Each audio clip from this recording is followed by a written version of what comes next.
Alright, Warpugs. This has been shoved in my face by so many people at this point. Not more I requested it, and I've received I don't know how many DMs saying you have to check this out. Judging by the sheer fact of what this opening thing says and the general attitude of the people that sent this to me, I already know this is going to be entertaining to say the least. So, Warpugs, let's get into this. This is Viticarnis, the Living Meat Research Documentary. And this was made by Darian Quilloy. So, all his links are going to be in the description below. I already know this is going to be horrifying. Let's just get into it. Let's roll.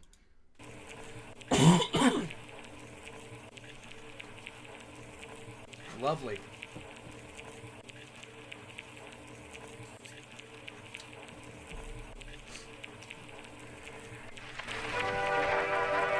On planet Earth, life has thrived for millions of years.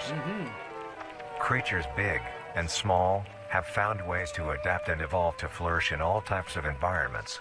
I love the 50s music here. From barren wastes to lush forests, life can be found. Earth has homed these creatures since the dawn of life itself. Only until very recently, things have changed. New life forms have appeared all around the globe and completely changing the balance of nature and what we know about evolution itself. Okay. That is why we, at National Living Meat Research, have been studying these new species, trying to help educate everyone about these creatures and their wondrous ways of life. Wondrous ways of life. Right. First, what are these new life forms? Since their explosive arrival across the globe in 1931, there has been much debate on what these newcomers are, and where they came from. Are they extraterrestrials coming to invade Earth? Yay. Or are they demons who come from hell to purge humanity? From what our scientists have discovered, no. The origins of these creatures are solely to Earth, miraculously out of nowhere. We don't know why or how, but one thing is for certain, Earth is now their home. What these creatures are is mysterious and still not well known today. Okay. But here is what we do know. These creatures are comprised mainly of muscle tissue, organs, and bones. Alright. They greatly resemble animals with no skin, or store-bought meat. Because of these characteristics, they have been named accordingly as Viticarnis. The Carnis species consume decaying, organic matter, but their main diet is composed of raw meat, not including their Carnis relatives. The Carnis only appear in places where there is an abundance of crawl, which leads to the first creature of the Carnis species, the crawl. The crawl is a growth of meaty tendrils that closely resemble the small intestine, the only difference being the dark red coloration. These tendrils grow in a similar pattern as vines, mold, or fungi. A primary stem structure is the host to divisions of other, smaller branches. In each tendril contains a variety of veins, arteries, and other similar organs used to transport nutrients absorbed from its surroundings. Okay. The ends of these tendrils are equipped with organelles used to absorb water and organic matter necessary for growth. The source of these organic materials is mainly found in dirt and soil on surrounding surfaces. Using its root-like tendrils, it absorbs the material and processes it into usable energy. Although, the crawl also obtains energy through another means. Using a sophisticated form of photosynthesis, the dark pigmentation of the smaller branches is ideal for absorbing sunlight, and therefore allowing solar energy to fuel the crawl's growth. Because of its efficiency, it thrives in almost all types of environments, easily allowing it to spread across the world, and can be found pretty much anywhere. Its recent inclusion in the ecosystem has caused many major changes in nature's balance. One may assume that the crawl's presence may outcompete any other competitors, but due to its unique life cycle, where old branches fall off and decay into nutrient-rich compost, all forms of life seemingly flourish instead. Okay. The crawl's abundance grants plenty of nourishment to all animals, from plants feeding on the decayed crawl, herbivores thriving on increased plant population, and carnivores feeding on both the abundant prey, and are able to eat the crawl as well. The presence of all these animals leave behind waste, which will be broken down and consumed by the crawl, and the cycle begins again. Okay. This form of symbiosis leads to an environment where all populations thrive. Humanity also uses the crawl to our advantage. Because of the supernatural rate of growth and its richness in nutrients, it has been sustainably cultivated into domestic farms. The crawl is harvested and processed in nutrients. It has been sustainably cultivated into domestic farms. Again, for natural rate of growth. Humanity also uses the crawl to our advantage. Because of the supernatural rate of growth and its richness in nutrients, it has been sustainably cultivated into domestic farms. The crawl is harvested and processed into fertilizer, which greatly increases crop yield and quality. Okay. The crawl may also be used as a food source for humans, and reliably so. But due to its unkindly appearance and taste, it has yet to reach cuisine standards. Okay. The crawl also plays a very important role in the next creatures that we have been studying. Sometimes, in a crawl-populated environment, a node of meat may develop on one of the branches. This node will fall off and grow into a functioning organism, and go to live on as an independent animal. This leads us to the upcoming species that we will be discussing. The first of these creatures are the trimmings. The trimmings. Trimmings are small animals that resemble skinned raccoons. They are commonly known. Hold on. Sorry about that. I was trying to hit. I forgot this is the next frame. I boomered. It's okay. You can hit me forward in the comment section. The trimmings. Oh my god, it's gonna drive me nuts if I don't do that right. Trimmings are small animals that resemble skinned raccoons. They are commonly known to have a plump body, round head, small eyes, nose and ear holes, and an agape mouth. They are also equipped with a diversity of limbs. All individual trimmings are unique, each with a different body shape, number of limbs, and other characteristics. One thing they all share in common is that they are made mostly of meat tissue, and are a maximum of 20 centimeters in length, no larger than a basketball. Its life starts with its separation from the crawl. Okay. It will wonder to find anything that is edible and able to consume. Although it is an omnivore, being able to hunt meat and forage for plant matter, trimmings are almost entirely scavengers. Their diet consists of rotting plants and meat, including, but not limited to, fruits, vegetables, roots, seeds, insects, and deceased animals. Okay. Although its appearance is unsightly, it is a cowardly creature, only fleeing, screeching, and hiding when threatened. Because of its lack of defensive traits, it lies near the bottom of the food chain, making it easily overpowered and picked off very regularly by predators. Naturally, its population would eventually die out. This is not the case. The crawl constantly produces a large quantity of Oh my god, it's gonna drive me crazy. would eventually die out. Mass trimming infestation. Estimated 400 plus trimmings gathered in a large abandoned satellite dish. What? Is not the case. The crawl constantly produces a large quantity of trimming nodes, keeping up their numbers. Naturally, trimmings can be found wherever there is abundant crawl. Trimmings grow at a decent pace, reaching maturity at around 7 months, having a maximum lifespan of 2 to 4 years. Although they are plentiful, humanity has no proper way to implement trimmings into society. Their overabundance has even considered them pests, due to them digging through trash bins and making excessive noise at night. Huh. Besides all of this, some people still keep trimmings as pets, and relatively domesticate them. Nuisance or not, trimmings are a wondrous creature. From their plentiful numbers, to their skittish nature, they are truly a thing to behold. The next species on our list is the meat snake. Meat snake, lovely.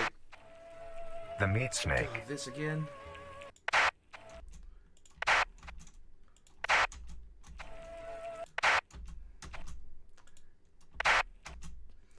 It's one frame. It's one frame. I love this, but I hate it. During the travels on their blood, a great storm struck was so powerful it swayed the boat. The royal family rode and pushed the prince out into the sea. Okay. The meat snake. The meat snake is a worm-like creature, made of a variety of types of meat, coated in a transparent, skin-like membrane. Its size varies during its lifespan, depending on how much it consumes. Okay. When it first separates from the crawl, it is only a few centimeters in length. Eventually, it will reach an average length of 5 meters. Although, under extreme conditions, like natural disasters, war, or plague, it can greatly surpass this length. God, again, without no news article in the background. Although, under extreme conditions, like natural disasters, war, or plague, it can greatly surpass this. Damn it! I hate this! I hate it so much!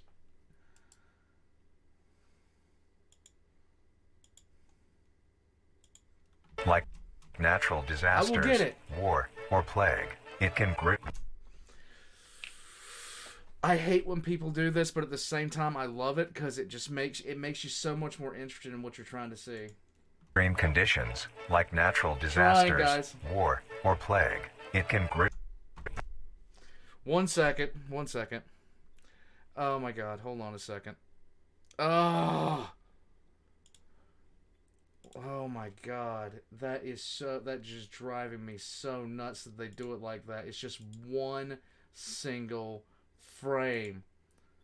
Oh my god. I wish I knew how to do frame by frame. I really, really wish I did, guys. I really do. Please surpass this length. Oh, it's driving me nuts. The meat snake's diet consists entirely of I'm dead not going to do animals it or again. parts. I'm not going to do it A again. meat snake is incapable of consuming a healthy, living organism. Okay. The meat snake allocates its food by using a tongue-like organ covered in sensors to touch and feel its environment. The sensors catch particles of decaying meat, notifying the meat snake that there is food nearby. This process shares many similarities to regular snakes, hence the meat snake's name. Once it locates the corpse, the meat snake will open its jaw and swallow the entire body whole. Once the entire body is consumed, the meat snake's stomach will release a variety of chemicals. Some will break down soft tissue like skin, and the connection points between muscles. Others chemicals will then ferment and preserve the tissue to keep it from breaking down for as long as possible. After that, the remaining flesh and bones will move along the meat snake's tract, and slowly be implemented into its own structure, extending the meat snake. Unsatisfactory parts like skulls, pelvises, hair, and fingernails will be excreted. Speaking of skulls, the meat snake will take the skull from the consumed organism and use it as its own. Each meat snake has its own skull, each corresponding to what that one has consumed. During its lifespan, it will swap or replace these skulls if needed. A meat snake's lifespan depends entirely on how much a meat snake consumes. The longest one has lived for was 28 years. The meat snake has no predators and is immune to disease due to its preserving chemicals. The only significant ways a meat snake can die is through starvation, burning, or complete destruction of the meat snake's membrane coating. Interestingly, the meat snake is the only member of the Carnis family that is able to reproduce.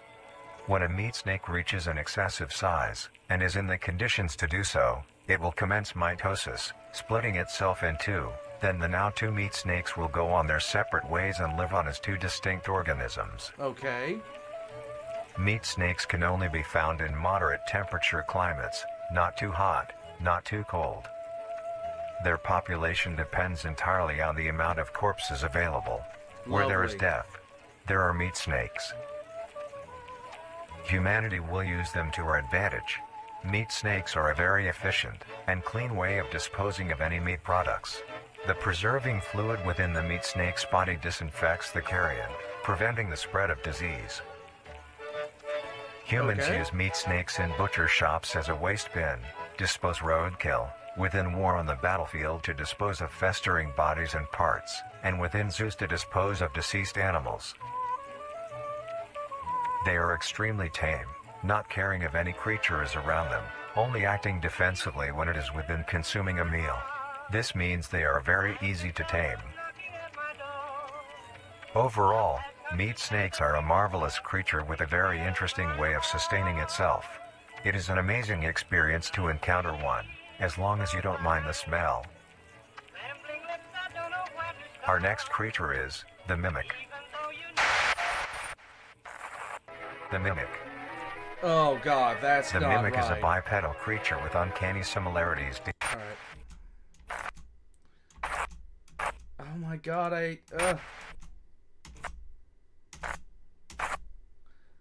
After being stranded, the young prince was eventually cast to an island. He used what magic he could to put himself to a healing sleep. Okay. The mimic. That's disturbing looking, though. The mimic is a I know I said I bipedal wasn't creature going with to, guys. uncanny Sorry. similarities to humanoid anatomy. They greatly resemble humans without skin, with added exaggerated features. These features include extended finger length, longer limbs, bulging, empty eyes, and their most prominent feature, a wide, teeth-filled smile. Although it resembles a happy face, this is due to coincidence, and is only how their facial structure is shaped. The maw of the mimic contains much more teeth than humans, and their teeth is comprised almost entirely of incisors, with some canine and premolars in the back.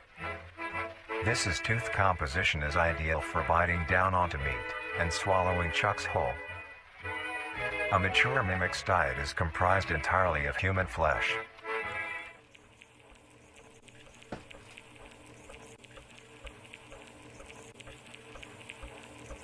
Because of this, they are found solely around human-populated areas.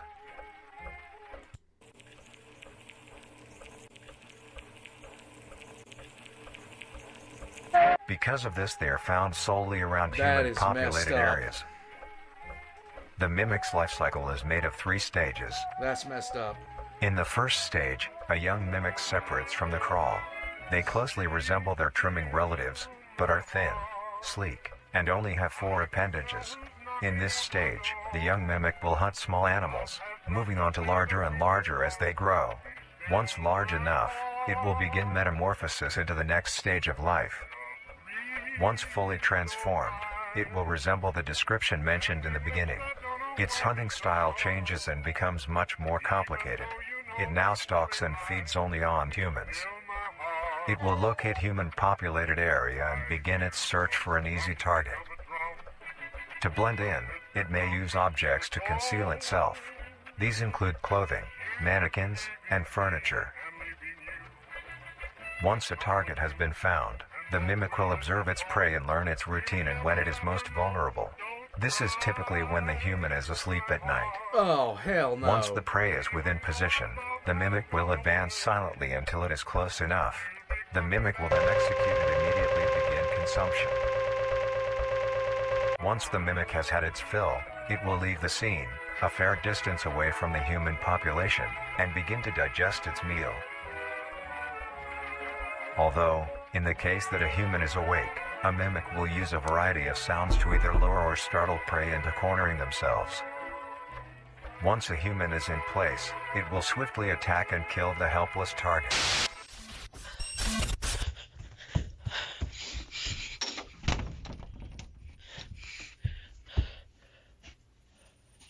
This is... You need to stop. You need to stop. The red lighting was a bad idea. The red lighting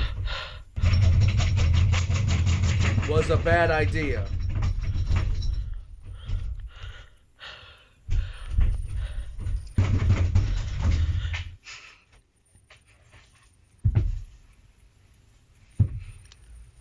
Why you do this?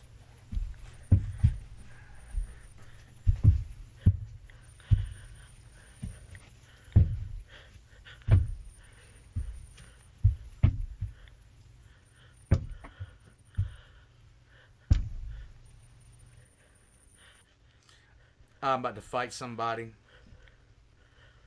We're gonna fight.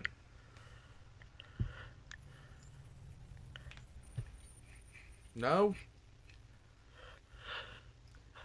You gotta be shitting me. That is just... This is a hell no. This is a hell no.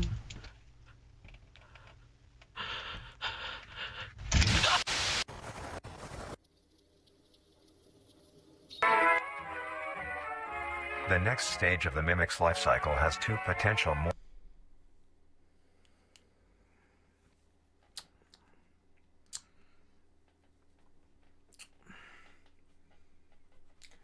That was not... No. Look at this face. The next stage... Look at this. Look at that face. Look at that face. Just look at it. Just know. Hey, you guys. Just know, alright? I'm about to fight somebody just looking at this. I'm about to fight somebody just looking at this thing.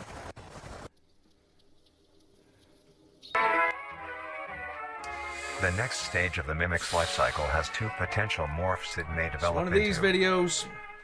If a mimic has a consistent supply of food, it will develop more human-like features. It will grow skin, hair, and by the end will look nearly identical to a human being. It now can blend entirely into civilization That's and messed lure up. other humans more effectively. The second type of morph happens when a mimic receives an overabundance of food. It will grow into a larger, more evolved hunter. Its proportions will increase in length, and its humanoid features will fade away. It grows a thick, dark coating of a flexible skin, which is highly durable, and increases in strength the more the elder mimic consumes. This excludes the face, which is now coated in a pale pink skin. The mimic's teeth have also moved deeper into the mimic's throat, leaving its mouth a toothless grin.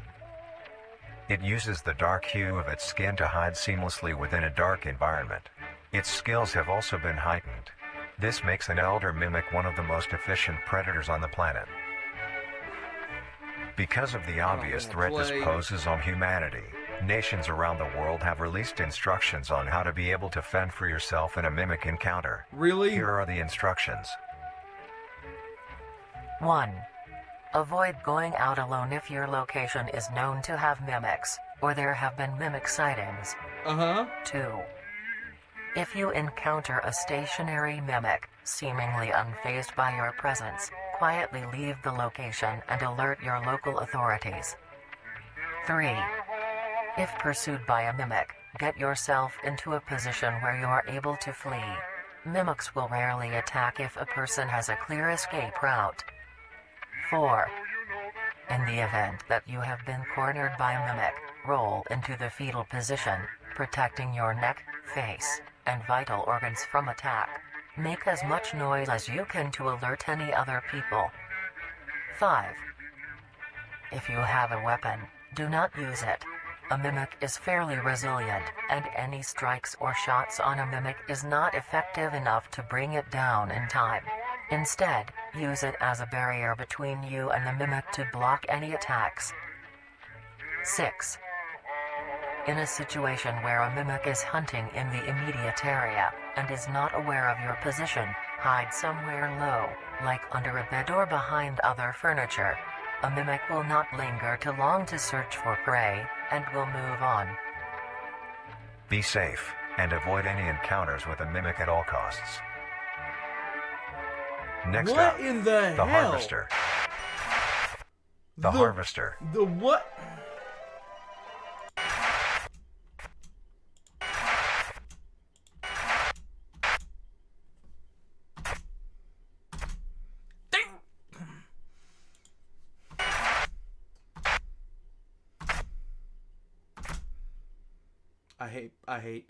I hate so much.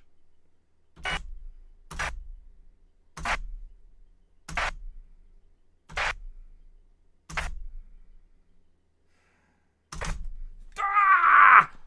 Moving on. The harvester. The harvester is a large, bulbous mass, with a large amount of tendrils spreading from the base. The bulb measures around 3 meters in height and 2 meters in diameter. The tendrils, on the other hand, can extend up to 150 meters in diameter horizontally. The harvester is a specialized form of crawl that grows in a unique and deadly way.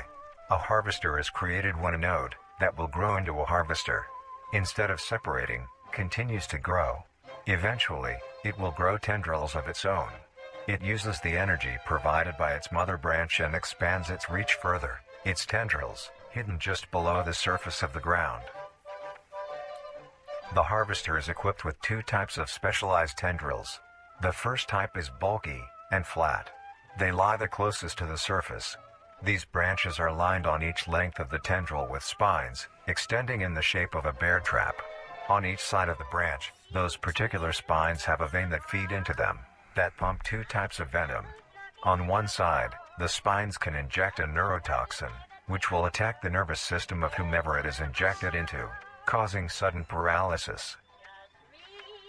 The other side can inject an anticoagulant, which when injected, prevents blood cells from clotting.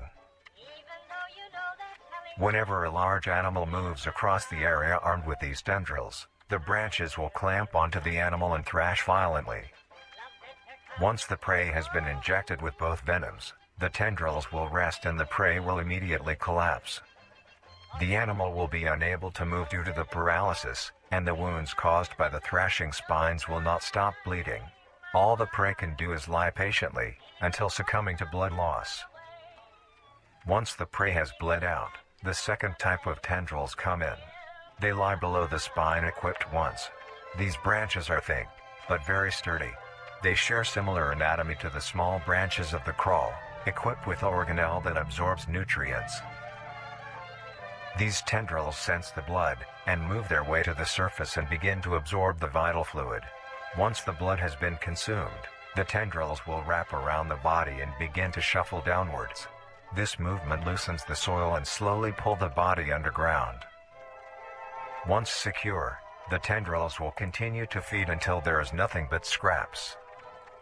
The nourishment absorbed by the tendrils will be sucked back into the main bulb of the harvester. This bulb houses all the vital organs and the venom glands that pump into the spines. The nutrients are then converted into usable energy.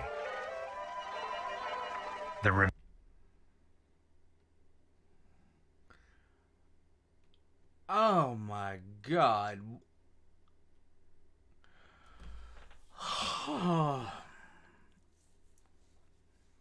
Dude! Remains underground decompose, providing a rich soil, causing very prominent plant growth, which then attracts more animals. A strange behavior the harvester displays is its choice of diet.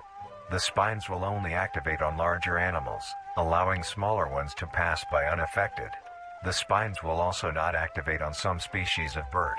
There are a couple theories as to why this happens. One, it could be that attacking smaller animals would cost too much energy for what they get in return, making it not worth the time.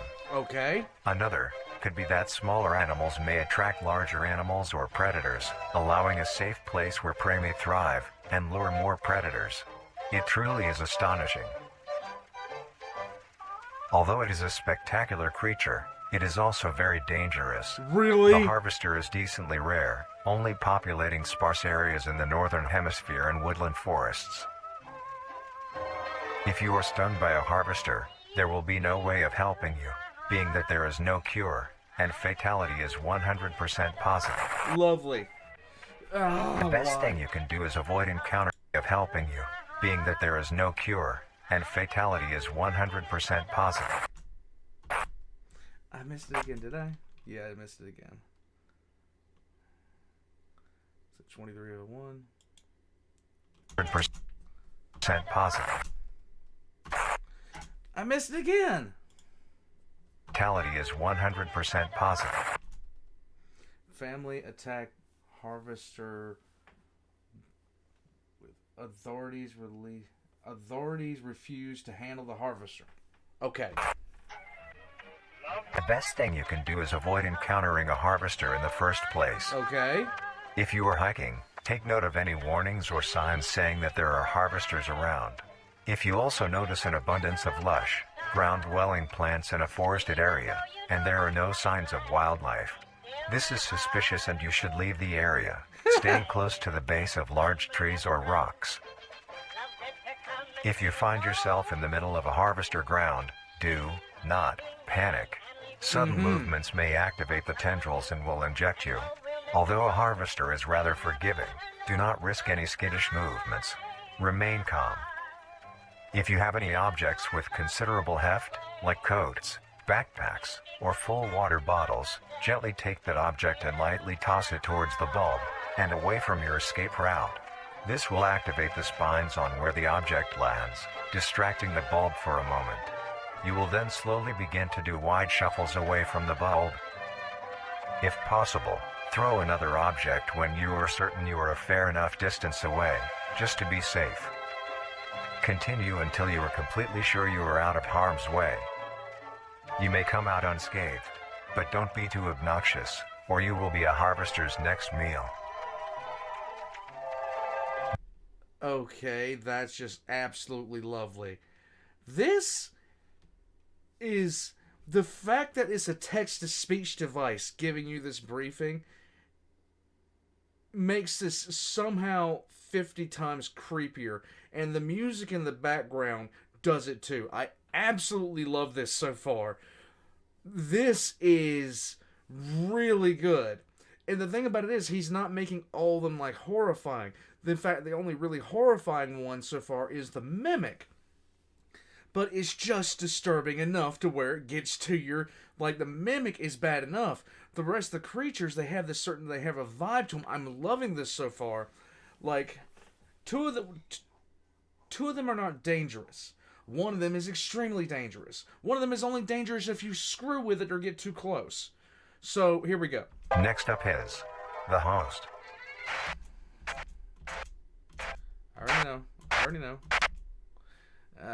The host of influence. I'm not going to. The what? The host of influence, more commonly referred to as the host, has its name derived from a host who invites guests to an event. Not to be confused with a host, a harborer of parasites or disease. The host is a semi-humanoid looking organism. It has the structure of a head, torso, and arms. Other than this, it shares no other characteristics. Okay. The lower half of the host is comprised of a mass of fibrous tissue and tendrils that burrow into the ground to hold the host in place. Instead of skin, the host is covered in muscular tissue fibers, tendons, and veins. Okay. In some parts of the body are covered in a meaty plate, used to cover any large exposed areas, but allowing movement. The host's head has a smooth surface where the face should be, attached to a crooked neck, which houses a slit in the front used for feeding. Okay. On the host's back is a mound of pores. Protruding from these pores are hollow, hair-like structures, extending outwards. These hairs are barrels that release spores produced within host's body by being fired into the air. These spores are hazardous, so keep clear of them at all costs. Okay. Luckily, What was that crap? Why does it do this?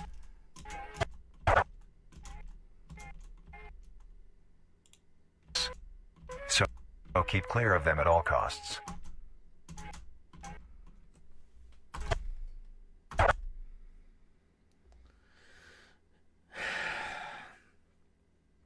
Baby Jesus, why? Just why? Luckily, the host Just is rare, only found in North America. Lovely. Obtaining info about the host is a very risky and daunting task. This is because of their rarity and of how dangerous it is to be up close to one. The spores released by a host is very dangerous when inhaled.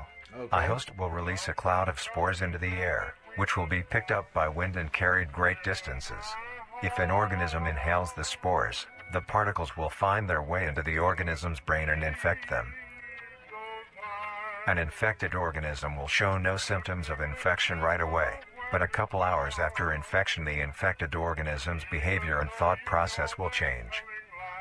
The first symptoms that appear are restlessness, sluggish movement, numbness of joints, and lack of coordination. Okay. Then more serious symptoms appear over time. These include dizziness, migraines, impaired speech, and trembles. If you, or someone you know show these symptoms, contact poison control or emergency services. After a total of 6 to 7 hours after infection, the organ emergency services. After a total of 6 to 7 hours after infection, the organ or someone you know show these symptoms, contact poison control or emergency services.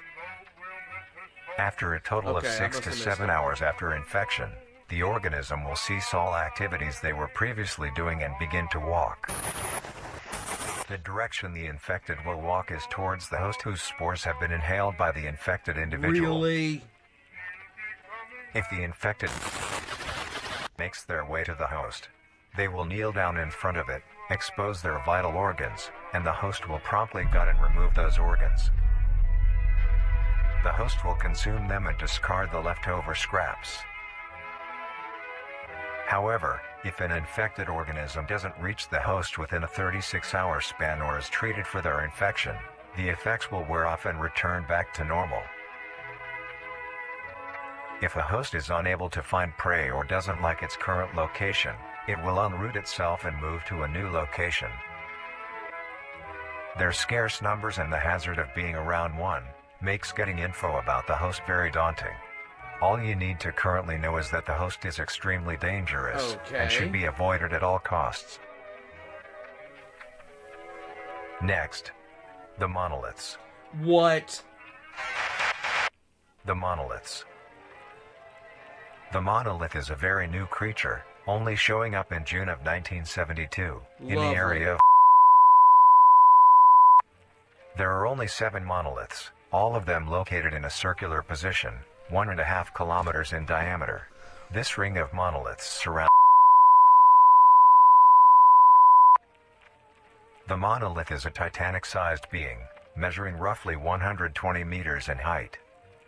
Each monolith has 2 trunk legs that are firmly embedded underground. The legs connect to a torso.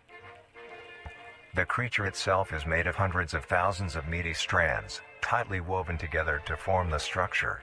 These strands end at the neck, fusing into a solid mass of hardened flesh in the shape of an upside-down triangle, with a hole in its center. On each side of the monolith where arms would be, there are dozens of long, rope-like appendages. These reach just barely to the ground. At the creature's feet, the strands go deep into the earth and extend horizontally a decent distance away. What the monoliths do is simply stand and do nothing. The only activity documented that the monoliths have done was in. During this period, they were extremely aggressive. When the group of were making their way to the city, the monolith that they had passes roared a deep bellow and swung its appendages at the team, completely wiping them out. When military vehicles were dispatched, once they got close enough to top the monolith, it roared another call, this time releasing an EMP blast, completely knocking the vehicles out in the vicinity. Finally, long-distance rockets were fired and struck the creature. Okay.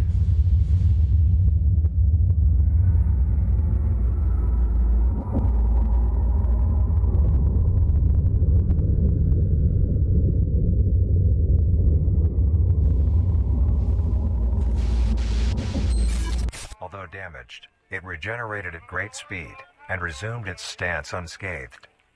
Eventually, the area has been fenced off and is now restricted to all. Ever since, the monoliths stand silently, now only a grand spectacle of awe and mystery, only adding more questions to these meat beings. And finally, the last creature on this list is.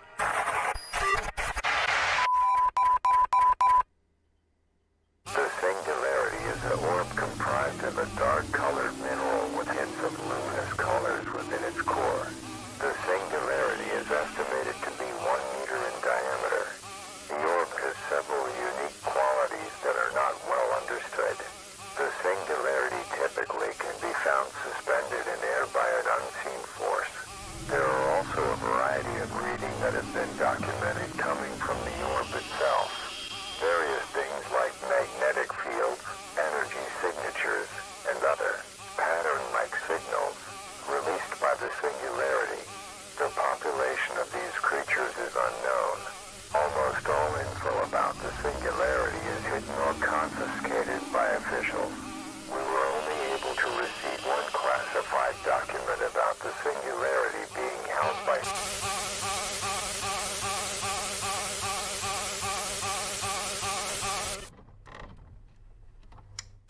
marvelous and majestic world that exists today, it's as extraordinary to have such strange and mysterious beings appear all round us.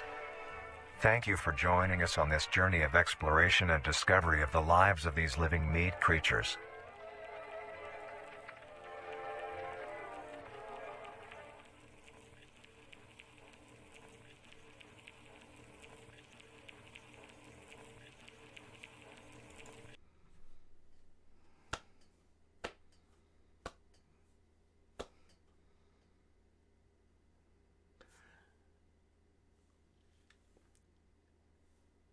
That is impressive. That is impressive. Guys, to make something like this, to form this, and have the idea for it in your head, I know it takes brainstorming, it takes hours, it takes days, weeks, months, sometimes years to come up with a premise for something like this. This was in every way, shape, and form excellent. I don't know if this is something that he worked on alone or if this is part of a wider lore lexicon. All I know is this was done impressively well. So, the time period seems to be of the 70s.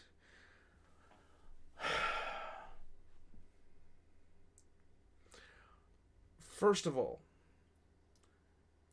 this kind of this, it seems like when it starts off, I knew it was going to be creepy just because the way it's presented is creepy in and of itself.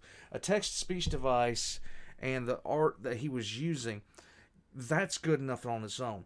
But the way that he presented things, the way that he presented things and evolved the story along, the little pauses in music and things like that. I do that for comedic effect. Sometimes I'll cut music off or I'll do something like that.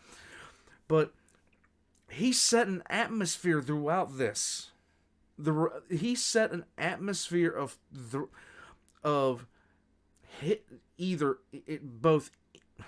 both covert and overt threat throughout, with the little one-frame things that drive me nuts, but at the same time, they're so useful because you know there's an inner story. Unfortunately, I can't pause it that well, and I don't have the tools on hand to sit there and advance by one frame. I will have to do that later when I actually after I do my post-compile and open up everything in my editor. I will be able to do that later. But those little edits, those little tricks that he did with the lighting and the foreground, the musical selection that he made, the way the text-to-speech device being the presenter of the information, the slow little distortions that he would do, everything like this, people see something like this and they think, okay, the artwork is a very basic and things like that. This is handcrafted to be the way it is.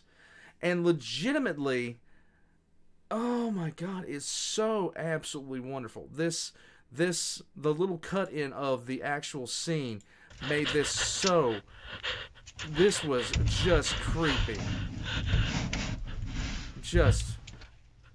I love this. I love it. I absolutely love it. Like, I get chills looking at this thing. Oh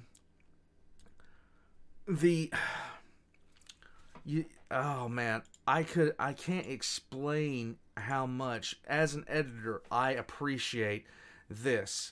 The attentions to detail and the way that everything was presented. Usable energy. Oh, I have no idea. I know this took time. and this took a lot of effort. I have nothing but kudos for this.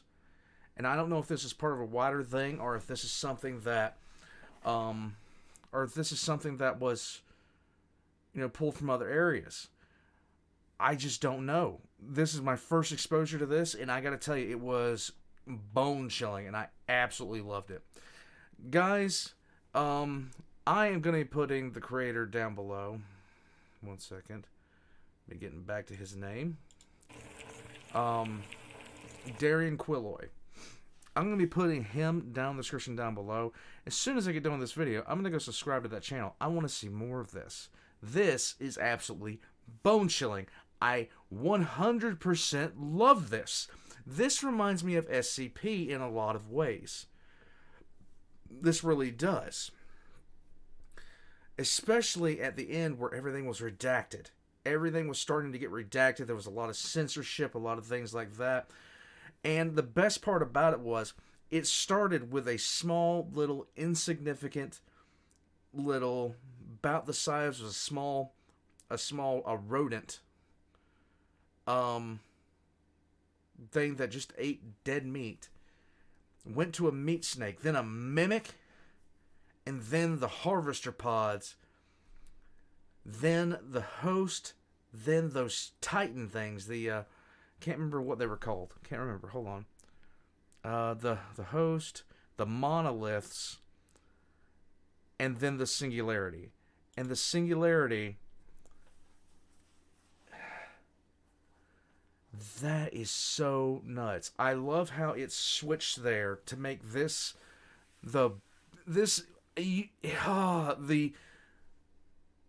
is the big threat. The other things are kind of scary, but that's the big threat. Guys, I cannot go on enough about how much I enjoyed this. I hope you enjoyed it too. And check out this guy. There's going to be great things coming out of this. I think I'm done. The red lighting with the mimic was a mistake. The red lighting with the mimic was a absolute mistake, okay? Absolutely wonderful. All of Darian Quilloy's links are going to be in the description down below. I recommend you guys go check that out. This was put out only last year.